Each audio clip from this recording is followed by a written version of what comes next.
Yes, mga boss, meron pa rin talaga hindi makarelate sa Dama puzzle na ito. Paliwanag natin. May pula dito, piyon. Itong isa, dama. Itong isa, piyon. Ang itim, may dama ito. O, pag nakaganyan, piyon yan. Dahil nakatihaya na, at may kulay puti, dama na yan. May dalawa pang piyon. Yan, parehas lang. Tig isang dama, tig dalawang piyon. Ang pula papunta dito. Doon dadama, no? O, ang itim, doon naman. Ang rules, unang sulong ang pula. Okay? Paano matatalo ang itim? Paano siya natalo? Pula ang susulong dito eh. Okay? Meron diyang hindi makarelate. So, ano ang sulong mo sa pula para manalo? Iilag ka ba? Kasi nakatutok eh. Siyempre, kung hindi mo alisin to, kakainin to. Okay? So, ang key move natin dyan, itong dama, hihilahin mo lang dito. No? Pwedeng dito or kaya dito. Eh di isagad na natin para sure. Okay. Pag piyon ang kumain, madudos yan, no? Dama ikakain niya yan, sigurado. Oo. Yan, nandiyan na naman yung mga mayor dama na yan. Mayor dama o pagka isa lang ang kain, pwede na mamili. Tig isa lang ang kain. Yan po ang rules ng dama. No? 1975 pa nilalaro na yan sa tournament. Iyan na ang rules. Pero kung dalawang kakainin, halimbawa ganyan, edi mayor ang dos, yun. Doon nagkakamayor. Pero pagka ganyan, tig-isa lamang ang kakainin, ay mamimili. Okay? Pwede nyong i-research yan sa Google, ang rules ng Dama Filipino Checkers, no? Balik tayo dito. Dito lang, kumain yung dama. Siyempre, pag sa itim ka, hindi mo pwedeng piliin to. Matatalo ka kaagad eh. Ayan di ba? Mauubos ka dyan. Kaya kung sa itim ka, malamang, pag yan ang sinulong, dito ka, sa safe. Yan. Ngayon, sulong ng pula. Tatakpan mo uli siya. Ayun. So, dalawang bagay ang pwedeng dalawang bagay. Pwedeng sumulong dito ang itim, ang piyon. Pwedeng yung dama. Pwedeng dito, no? Saan natin uunahin? Siyempre, kung dito siya susulong, dito or dito, gaganon lang, Talo na, no? Okay? Ngayon, pagka piyon naman, dito siya. Kakain, tapos, saan? Susulong siya. Pag sulong niya, kakainin, talo. Okay, balik tayo. Ito yung comment ng karamihan. Ibalik mo lang yung dama doon, tabla na. Ayan. Marami, ewan ko bakit. Hindi makarelate yung iba dyan. Pag binalik doon, tabla na. Hindi ka naman nag-isip, hindi mo naman inanalyze. Sinabi mo lang tabla na. Dapat, kung ibalik mo ang itim dyan, mag-isip ka rin.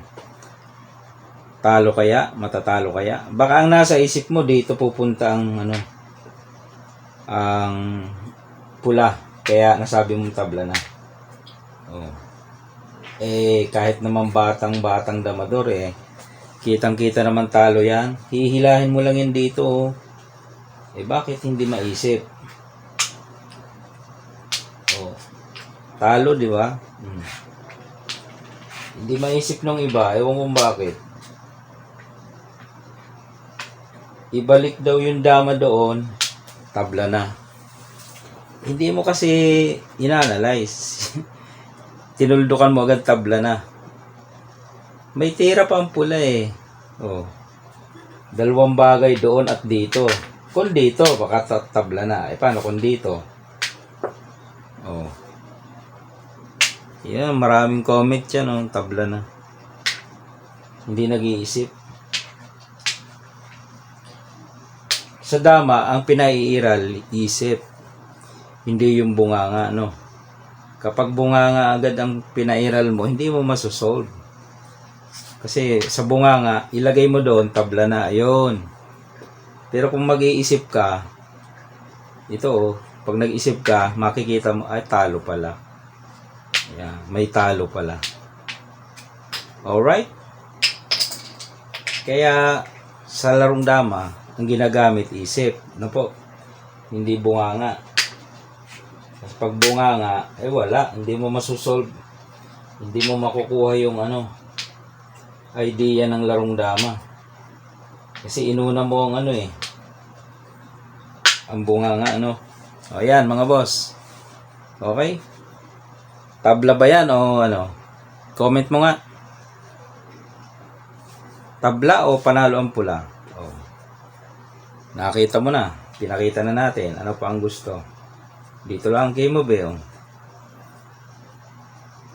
Pag dito ka, talo. Yung nakikipagdebate dyan sa ano, dama ang kakain, mayor dama. Kahit nga mayor dama ang kumain, talo pa rin. Okay? Pero sa rules ng dama, lalo sa panahon ngayon, pag ganyang tig-isa ang kain, mamimili.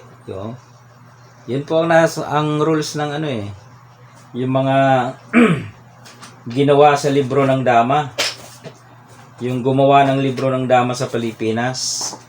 Wala kang mababasang mayor dama dyan eh. Yan oh, mga libro sinulat nila dyan. Oh. Walang mayor dama dyan kung tig-isa lang ang kain. Ang makikita mo dyan, mayor dalawa. Obligado dalawa. Oh. Wala akong nabasa dito sa mga libro na ito na may mayor dama. Wala. Ang daming libro dito. Oh. Walang mga mayor dama akong kahit yung mga grandmaster na naggawa ng mga libro na ito. Walang mayor dama. Okay? Kahit sa Google, walang rules na ginamit na mayor dama. Kahit noong first Dama Open Tournament sa Pilipinas, 1975, walang rules na mayor dama na ginamit. Okay? Oh. Kung may maipapakita ng ebidensya, ipakita mo. Kami meron eh, may mga reference. Sa dami-dami ba naman ng libro na yan? Oh. Mga sinulat ng author, mga grandmaster. Wala ka makikitang mayor dama na ano. Kahit nga vlogger, meron bang nagbablog ng mayor dama? Meron bang ganon? Si Larry ba nagblog ng mayor dama? Si Willie Tukuran ba, yung mga grandmaster? Si Joy Pagadian? Parang wala namang nagbablog ng mayor dama, no? Kung may maipalabas ka na ano, libro na nagsasabi ng mayor dama, yan. Baka sinasabi mo sa school. Iba yung rules nung sa school, iba yung dito sa dama, no? Kasi player ako ng damat at electro sa dama, no? Yung rule sa school yun. Pero pag sa labas ng school, yung larong dama, iba ang rules. Ano bang nauna sa dalawa? Yung larong dama o yung damat? Di ba yung larong dama? Kasi yung damat, kinuha lang doon sa idea ng dama. Dama, mat. Yung dama nilagyan ng mat. Ayun. Gumawa sila doon ng sarili ng rules. Pero outside sa school, iba na. Ibang rules dyan, no? Okay, mahaba na ang kwentuhan.